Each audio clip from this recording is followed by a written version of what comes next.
안녕하십니까. 9월 4일 LA 한인 뉴스를 시작하겠습니다. 오늘부터 폭염이 노동절인 다음 주 월요일까지 지속된다고 국립기상대가 폭염 예보를 발표했습니다. 이와 때를 맞춰 LA 카운티는 긴급 폭염 경보를 내리고 주민들의 각별한 주의를 당부했습니다. 최명희 기자가 보도해드립니다. 로스앤젤레스 카운티는 일부 지역의 기온이 세 자릿수로 상승할 것으로 예상되는 가운데 카운티 전역에 위치한 각종 공공시설들이 9월 2일 수요일부터 비상냉각센터 역할을 하게 됩니다. 이들 센터를 통해 가정에서 냉방이 부족한 일반인은 무료로 무더위를 식힐 수 있다고 밝혔습니다.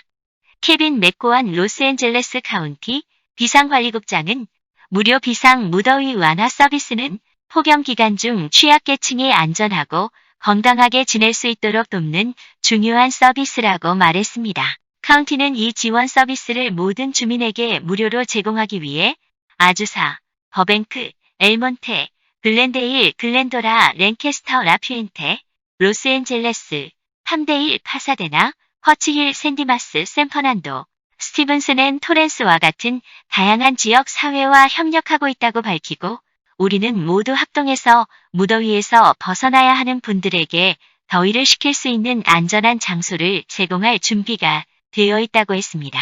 모든 센터는 현재 보건 담당관 명령에 물리적 거리두기 및 기타 코비드-19 안전 기준에 따라 운영될 것입니다. 이들은 국립기상청이 제공하는 폭염 예보와 로스앤젤레스 카운티 공중보건부가 확인한 지역에 미치는 영향을 바탕으로 선정된 지역에 배치될 것입니다. 기상 조건에 따라 더 많은 장소를 추가하거나 시간을 연장할 수 있다고 밝혔습니다. 카운티의 비상센터 목록을 얻거나 이들 장소의 지도를 보려면 ready.county.gov/hid을 방문하거나 211으로 전화하면 상세한 안내를 해줄 것이라고 밝혔습니다. 또한 카운보건국은 카운티는 또한 모든 주민들에게 더운 날씨에 다음과 같은 추가 예방 조치를 취하도록 당부했습니다. 자외선이 가장 강한 오전 10시부터 오후 3시까지 실내에 머무르며 햇빛을 피할 것과 극심한 더위가 있는 시간 동안에는 매시간 2잔에서 넉 잔의 물을 마시며 충분한 수분을 섭취할 것을 권장하고 땀을 흘리면 몸에서 소금과 미네랄이 빠져나가므로 운동 중이나 실외에서 일할 때 저당 과일, 주스나로 이러한 영양소를 보충할 것과 가급적 음주를 피하며 신체 활동을 줄이고 무더위가 가장 심한 시간에는 야외에서 운동하는 것을 피하며 신체 활동을 줄이고 무더위가 가장 심한 시간에는 야외에서 운동하는 것을 피하기를 바란다고 권장했습니다. 또한 부수적으로 외출 시에는 챙이 넓은 모자와 밝은 색상의 가볍고 헐렁한 옷을 입을 것도 권장했습니다. 아울러 실내 생활에 대해서 에어컨을 75도에서 80도로 설정하여 사용할 것과 에어컨이 없는 경우 하루에 2번 이상 시원한 샤워를 하거나 카운티 비상 냉각센터를 방문하는 방법도 권장했습니다. 아울러 이웃과 함께 할 수 있는 방법에서는 에어컨이 없는 이웃 노인, 가족, 친구들을 살펴줄 것과 애완동물들도 실내에서 함께 지내기를 바란다고 밝혔습니다. 이상 최명희였습니다. 추미애 법무부 장관 아들의 군 휴가 연장을 위해 부대 장교에게 전화를 걸었던 보좌관이 현재 청와대 행정관으로 근무 중인 A씨로 확인됐다고 국민일보가 단독 보도했습니다. A씨는 2017년 6월 추 장관이 더불어민주당 대표였던 당시 수석 보좌관으로 근무했던 인물입니다. 그동안 추 장관은 아들의 군휴가 청탁 논란에 그런 사실이 없다고 확언해왔지만 통화 사실이 드러나면서 논란은 더욱 거세질 전망입니다. 여권에서는 보좌관이 전화는 걸었지만 추 장관은 모르고 있었다고 주장한 아이는 꼬리 자르기에 불과하다는 비판도 나오고 있습니다. 이승주 기자가 자세하게 보도합니다. 여권 핵심 관계자는 4일 국민일보에 지금 청와대에서 근무하고 있는 보좌관 A씨가 군부대 장교에게 전화를 건 사실을 내부적으로 확인했다고 밝혔습니다. 보좌관이 전화를 걸었다는 녹취록이 제기된 이후 추 장관의 전직 보좌관 중 전화를 건 당사자로 여러 사람이 지목됐습니다. 그중 서울시의원 B씨는 전화를 건 사실이 없다고 부인한 바 있습니다. 다만 이 관계자는 추 장관의 지시는 없었다고 주장했습니다. 전 보좌관 A씨와 추 장관의 아들 성호씨 사이에서 벌어진 일이라는 설명입니다. 이 관계자는 추 장관이 국회에서 아니다고 확언한 것은 실제로 A씨와 아들 사이에 이런 일이 있었는지를 전혀 모르고 있었기 때문입니다. 추 장관이 전화통화를 지시한 사실은 전혀 없다면서 아들 서씨와 전 보좌관 A씨가 과거 선거 캠프에서 함께 활동한 인연으로 평소에도 가깝게 지낸 것으로 안다고 말했습니다. 이어 보좌관이 전화를 건 것은 맞지만 무릎 수술 이후에 병가를 더 사용할 수 있는지, 연가를 더 사용해야 하는지 휴가 관련 법규에 대한 지뢰 정도였다고 강조했습니다. 추 장관은 보좌관이 부대에 전화를 건 사실도 몰랐고 전화를 걸었다 하더라도 외압이 아닌 단순 문의에 불과했다는 논리입니다. 하지만 뒤늦은 해명으로 추 장관과 관련한 정치적 논란은 더욱 거세질 전망입니다. 추 장관이 이미 국회에 나와 수차례 해당 의혹을 부인해왔기 때문입니다.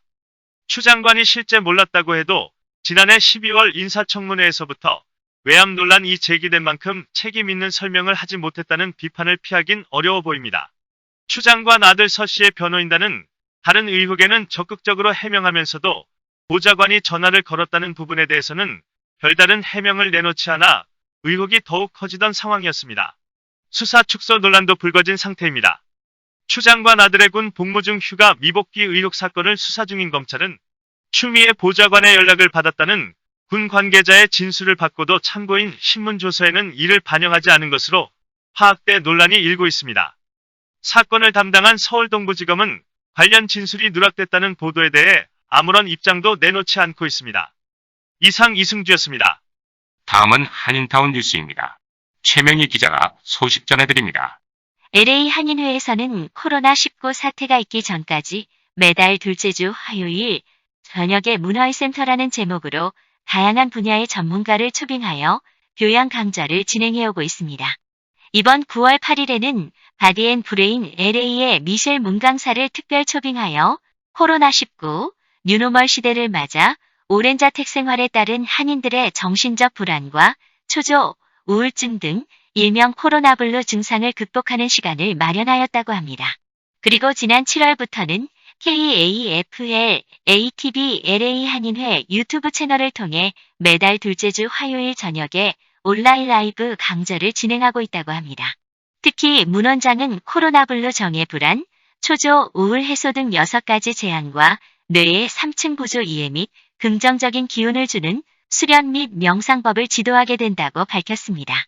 문 원장의 경력과 양력은 양력 -2004년-2006년 바디앤브레인 서울 홍제센터 원장, 연희센터 원장을 거쳐서 뉴저지 CGI 홀리스틱 휘트니스 제너럴 매니저로 근무했으며 브레인 요가 헬스센터 뉴욕, 뉴저지 지역 지역장과 SI 뇌교육 직업학교 디렉터, 세도나 마고리트리 센터 운영이사, 그리고 IB 뇌교육 스쿨 디렉터를 지내고 현재는 LA 북부 지역 지역장을 맡고 있습니다.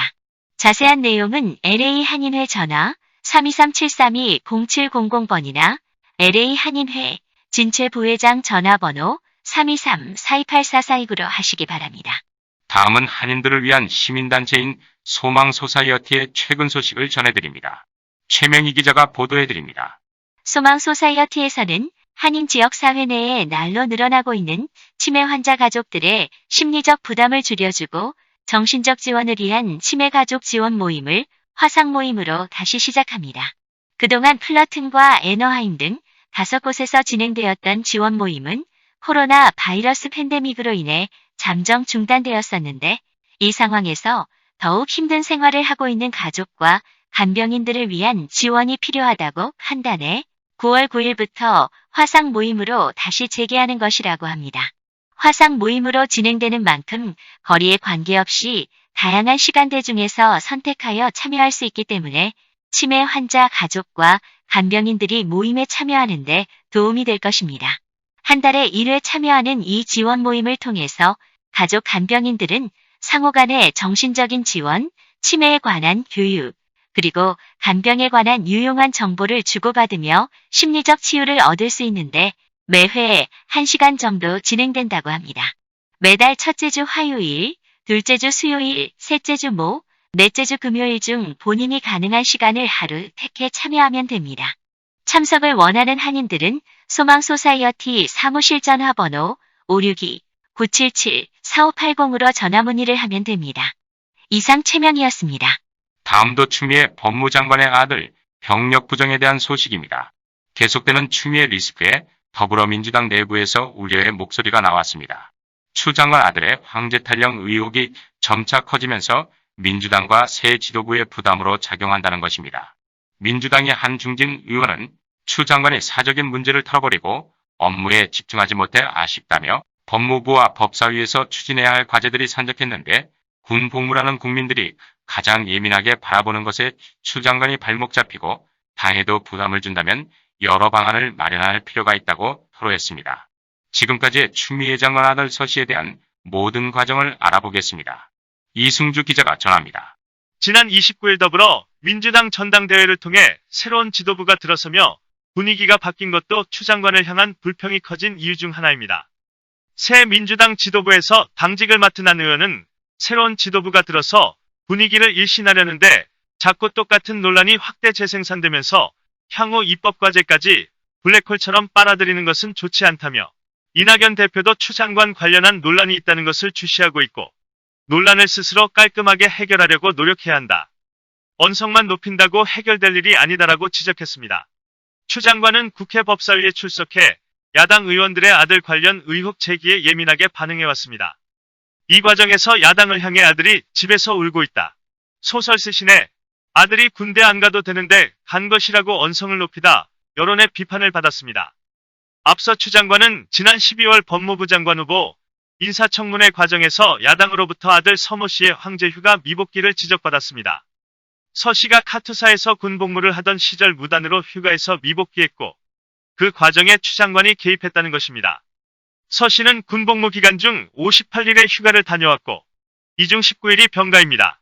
국민의힘당은 병가 처리 기록이 전혀 없다는 점과 추 장관의 보좌관이 당시 서 씨가 복무하던 부대 장교에게 전화한 것에 주목하고 있습니다. 국민의힘당은 2일 추 장관의 보좌관으로부터 서 씨의 병가 연장 요청 전화를 받았다는 당시 서 씨 소속 부대 장교인 A대위의 음성 녹취록을 공개했습니다. 이후 국민의힘당은 아들 서 씨, 추 장관 보좌관, 군 관계자 등 5명을 공무집행방해 혐의 등으로 대검찰청에 고발했습니다. 녹취록에서 A대위는 추 장관 보좌관과 통화한 사실을 인정했고 서 씨의 병가가 연장되는지 문의했다는 취지로 말했습니다. 하지만 보좌진의 이름은 기억이 안 난다고 답했습니다.